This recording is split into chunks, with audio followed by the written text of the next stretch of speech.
Boa noite, investidores. Estamos aqui para mais um fechamento semanal de mercado, hoje, sexta-feira, dia 14 de junho. Bom, tivemos uma semana bastante agitada, né? Tivemos decisão do Fed lá fora, tivemos bastante movimentos políticos aqui e dessa vez para falar comigo sobre os acontecimentos, meu colega Arilton Teixeira, economista-chefe da Apex Partners. Começando como tradição lá por fora, Arilton. Vamos lá, boa noite a todos. Vamos começar pela China. Saíram os dados aí de inflação da China, tanto ao consumidor e produtor. Teve muitas mudanças, né? A inflação ao consumidor muito baixa, a volatilidade muito pequena e a inflação do produtor continua negativa. Então a China nada mudou. Com relação aos Estados Unidos, aí nós tivemos aí, foi o grande que movimentou o mercado. Primeiro, bom, mais importante de tudo, decisão do Fed. Manteve os juros, mas ele reconhece uma melhora nos dados de inflação. Note bem, a inflação caiu de 3,5 em março para 3,3. Esse reconhecimento, mais a postura do Fed, gerou aí, animou o mercado. Então, e aí, obviamente, com esses números, o mercado começou a ler, e aí... Bom, pessoal, a gente já vem trazendo aqui já há muito tempo, né? O debate é quando é que os juros americanos começam a cair. Então a gente tem aqueles momentos ali que todo mundo vai que agora é a hora, é agora. De repente a inflação surpreende, o negócio vai lá para cima de novo. A gente está no momento aqui que o mercado está mais otimista em relação a essas perspectivas, né? A gente já tem precificação de corte do juro americano para o final desse ano. Hoje está forte, em setembro é a grande corte, que eles acham que vai começar, né? Exato. E bom, o mercado, diante dessas perspectivas, diante desses dados, performou bem, né? Primeiro, o juro de longo prazo americano, que é o ativo de referência mais importante do mercado, ele fechou a semana com as suas taxas em queda. Isso é bastante positivo, né? Afinal de contas, se os Estados Unidos está pagando menos no juros de longo prazo deles, todos os outros ativos ficam mais atrativos, né? Vocês têm noção, de 10 anos caiu cerca de 0,2%. O yield, né? A taxa que ele é ofertado. Parece pouca coisa, mas é bastante coisa, tá? Isso aí impulsionou todos os ativos de risco global, né? O S&P, que é a principal bolsa dos Estados Unidos, renovou máximas históricas essa semana novamente, está fechando aí acima dos 5.400 pontos, com uma alta semanal de 1,5%. O Nasdaq, né, que é a bolsa, o índice que reúne as empresas mais ligadas à tecnologia, que tem uma correlação mais forte, maior, né, um beta maior com esse juro de longo prazo, o Nasdaq também renovou as máximas históricas, aí subindo mais de 3% na semana. Otimismo generalizado, né? Vamos lá, vamos... Que infelizmente não se traduziu para o Brasil. Isso. Primeira coisa, antes de a gente falar do Brasil, vamos só lembrar uma coisa que a gente sempre tem discutido. O mercado desses idas e vindas em relação aos Estados Unidos. Veja só, a leitura, a queda da inflação foi boa, mas alguns números ali, primeiro, o que mais preocupa, o setor de serviços continua preocupando, veio com inflação alta. Mas eu vou deixar ainda uma outra dúvida aí. O Fed, de 90 em 90 dias, ele produz aí projeções de cada membro aí do Copom deles lá. E dessa vez eles me surpreenderam, porque o Copom deles também está prevendo um corte de juros. Só que a previsão de inflação deles aumentou e crescimento de desemprego está constante. Se o Fed diz que precisa de números claros para começar a cortar juros, como é que ele está sinalizando corte se ele não está vendo números claros? Essa é a dúvida que fica aí e, mais uma vez, abre aquela possibilidade. Se vier números ruins, o mercado vai sofrer. Mas vamos lá para o Brasil. O Brasil não acompanhou esses números aí, essa performance do mercado americano. Vamos lá. Primeiro, em termos de dados, vendas no varejo em abril e o IBCBR, que é o índice aí que o Banco Central calcula aí para simular a atividade econômica, vieram baixos e, pior ainda, muito abaixo do esperado. Continuando sinalizando que a economia brasileira está perdendo ritmo nesse segundo trimestre. Bom, isso aí já seria suficiente para gerar algum descolamento do mercado externo. Mas eu acho que foi fundamental para isso foram as declarações do governo. Os líderes, semana passada foi o ministro da Fazenda, depois veio a medida provisória do PIS/COFINS e, de novo, veio o presidente declarando que estão arrumando a casa. Isso não é compartilhado com o mercado. O mercado vê a deterioração das contas públicas. Ou seja, o governo não está tomando conta das suas contas. E aí a reação fica sempre o quê? O risco fiscal aumenta e o mercado reage. E aí eu te passo aí para passar os números aí dos nossos ativos. Se o juro lá fora caiu, o juro futuro, né, não é o juro que é determinado pelo Banco Central, é o juro que é formado por expectativas de mercado. Se lá fora caiu, aqui foi na contramão e subiu. Ou seja, o mercado ou ele espera juros mais altos por mais tempo, ou ele bota prêmio de risco para poder aplicar em títulos do governo, por exemplo. Vocês terem noção, a gente já teve uma alta muito forte na semana passada, a gente teve mais uma alta forte essa semana, o pico foi na quarta-feira, agora na quinta e na sexta a gente deu uma arrefecida, até porque o Fernando Haddad, ministro da Fazenda, teve uma reunião com os principais banqueiros do país, né, e para poder justamente dar uma acalmada nos ânimos do pessoal. E esse juro subiu aqui no Brasil. A curva hoje já não precifica mais cortes na Selic.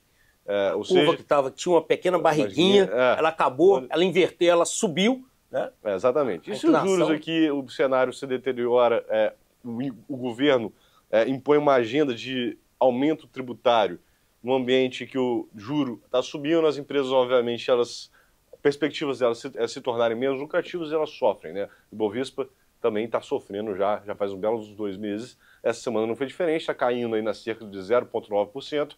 Lembrando que o Bovespa tem uma composição grande de exportadoras, que são menos suscetíveis a esses movimentos, bancos, que também são mais resilientes, o restante do índice, né, que são compostos pelos ativos mais relacionados à economia doméstica, sofreram mais. O índice de small caps, por exemplo, caiu 2% durante a semana. E o dólar, né, dólar subiu forte essa semana, está encerrando a semana aqui com o dólar Petax, né, subindo cerca de 1,6%. No meio da semana chegou a passar dos 5,40, está fechando ali na casa dos 5,36. Mais importante ainda, semana que vem, a gente tem as agendas de dados econômicos, mas a gente tem especialmente, que a gente tem que dar um adiantamento aqui em relação à visão sobre ele, né, que é a reunião do Banco Central, do Copom, né, o Comitê de Política Monetária, para decidir a nossa taxa de juros Selic, não é, Arilton? É isso aí. Vamos lá, gente. Só para, antes da gente mudar para o Copom, que é fundamental para a semana que vem, nós vamos só lembrar aqui. Quando o governo declara que ele não vê que as contas estão ruins, significa que ele não vai fazer nada. E aí está o desespero no mercado.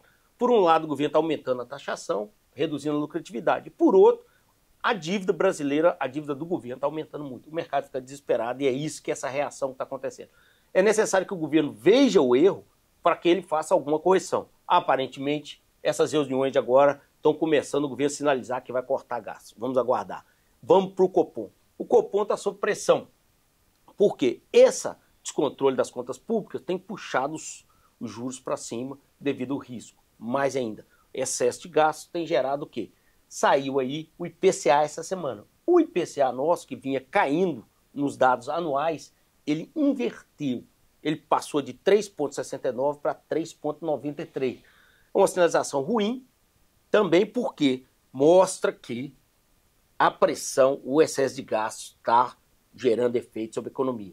Veja só, tentou-se dar vários números aí, foi por causa do Rio Grande do Sul. Quando você olha lá, foi saúde, serviço, transporte, serviço, habitação, serviço. Então, o único item que poderia julgar uma responsabilidade para o evento climático do Sul foi alimentação. E é muito pouco. É preocupante. Então, vamos para o Copom. O Copom se reúne na quarta-feira. O mercado hoje está esperando uma manutenção dos juros. A questão toda não é nem se vai reduzir em 0,25 ou manter.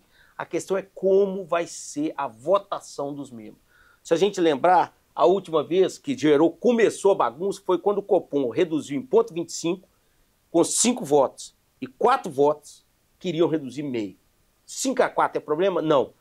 5-4 passa a ser um problema porque os 5 que votaram pela redução de 0,25 foram indicados pelo governo anterior.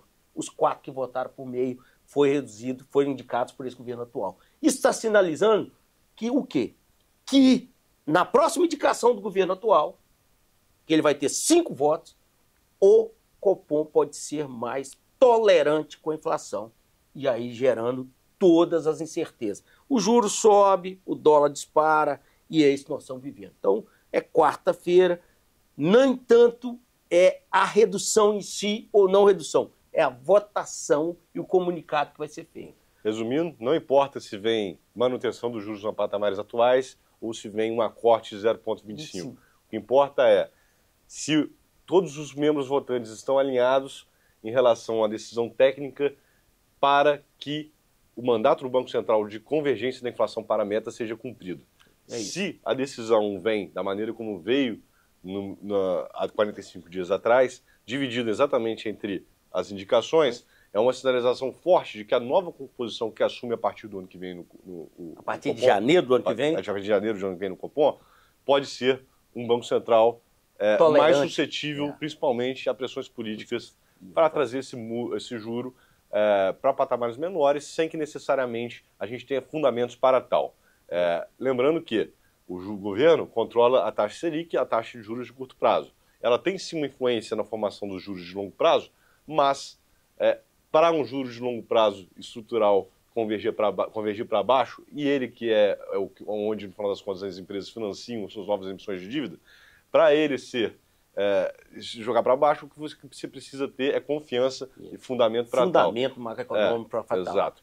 Como aconteceu em 2019, 18, 19, quando a taxa de juros chegou aí a 6, 6,5%. Além do Copom, semana que vem a gente tem mais alguma coisa? Temos lá. Bom, um número importante aí. Na terça-feira vai sair um dado da economia americana que é uma proxy do consumo das famílias. O consumo das famílias é um motor muito forte da demanda nos Estados Unidos. Vendas no varejo na terça-feira. E na sexta-feira sai também os dados do PMI aí, os PMI de serviço e manufatura também sinalizando como é que está a economia, as maiores economias, em particular a economia dos Estados Unidos. Nós temos aí, para quem interessa mais ainda, também tem um pouco aí o Reino Unido, tem a reunião de juros também na quinta-feira. Onde a gente já espera também um possível corte, né? Lembrando que o Banco Central Europeu acabou de cortar também, né? Lá fora a economia, ao contrário dos Estados Unidos, a economia europeia, dos países europeus estão mais estagnadas e que dá mais margem para os bancos centrais abaixar os juros. Bom, semana que vem estaremos aqui novamente para trazer todas as atualizações e consequências a mercado. Vejo vocês lá, um bom final de semana a todos, um bom descanso e um forte abraço. É isso aí. Bom final de semana a todos e até a próxima.